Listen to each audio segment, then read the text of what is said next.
मित्रों, आप सभी को मेरा प्यार भरा नमस्कार। आज का ये जो वीडियो है, आप इसे अगर ध्यान से देखेंगे तो आपको बहुत सारी चीज़ें समझ में आने वाली हैं। आप जानते हैं कि जिस तरह से बिहार के तर्ज पर बिहार में कई चौकीदारों की नियुक्तियां निरस्त कर दी गई, आज यूपी में भी वही हो रहा है।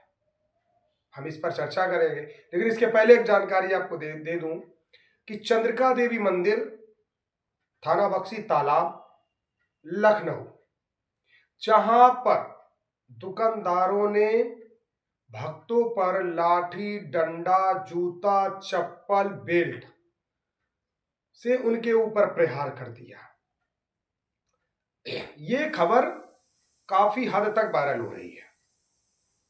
आप सोचो, धार्मिक स्थलों पर आखिर ये अपने आप को सनातनी कहने वाले इतने बड़े गुंडे बन सकते हैं कि भक्तों पर ही लाठियां चला रहे हैं। आप सोचिए कि ये देश का सबसे बड़ा दुर्भाग्य है। इस पर सरकार को और प्रशासन को विचार करना चाहिए और ऐसे गुंडों के ऊपर सख्त से सख्त कड़ी कार्रवाई करना चाहिए। अब हम बात कर लेते हैं चौकीदारों के साथ इतनी बर्बरता की। जनपद औरैया में लगभग 17 से 18 लोगों की नियुक्तियां निरस्त कर दी गई। अक्टूबर के माह में, अक्टूबर 2024 में नियुक्तियां की गई, वेतन भी आया, मतलब जिसको हम मानदेय कहते हैं, मानदेय भी आया, गुलामी भी की, और उसके बाद अभी हाल में ही इसी महीने में उनकी नियुक्तियां खारिज कर दी गई। दीवान जी ने कहा कि अब आप ड्यूटी नहीं आओगे क्योंकि आप चौकीदार नहीं हैं। जब दीवान से पूछा तो दीवान ने कहा ऊपर से आदेश है। जब ऊपर पता किया गया तो बताया गया कि जो डीएम के बाबू होते हैं, रिश्वत और घूस लेकर के नियुक्तियां की गई। तो आप सावधान हो जाइए।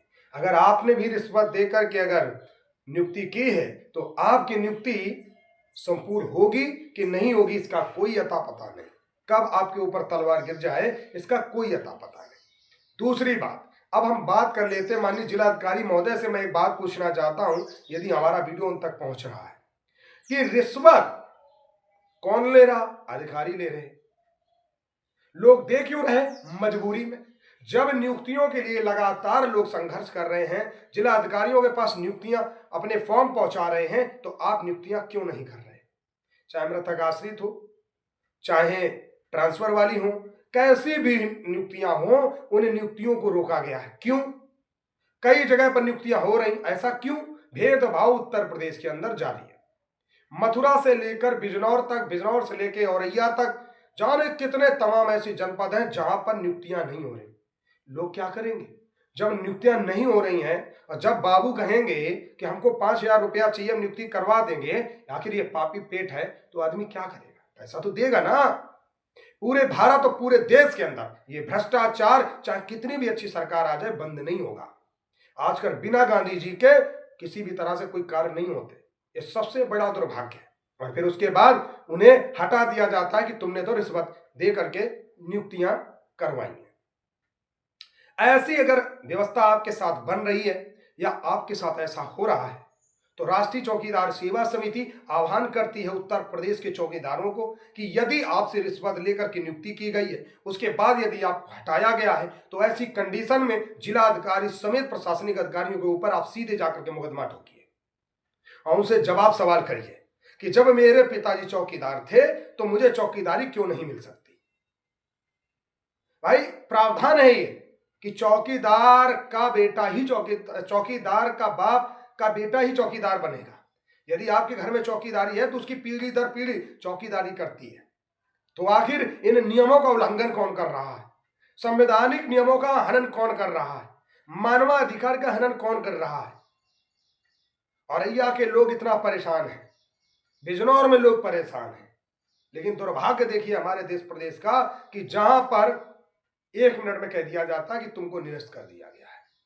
बिहार में भी इसी तरह से निरस्त लोगों की नौकरियां की गई। आज वो धरना धरना करते करते परेशान है, लेकिन अभी तक उन्हें इंसाफ नहीं मिला। कोर्ट कचहरी कर डाला, उन्हें इंसाफ नहीं मिला। आखिर हमारे देश में कोई कानूनी व्यवस्था है भी कि नहीं है? हमारे यहाँ की सरकारें ना तो कोर्ट मानती हैं, ना मुकदमा मानती हैं, अपने मन का करती हैं।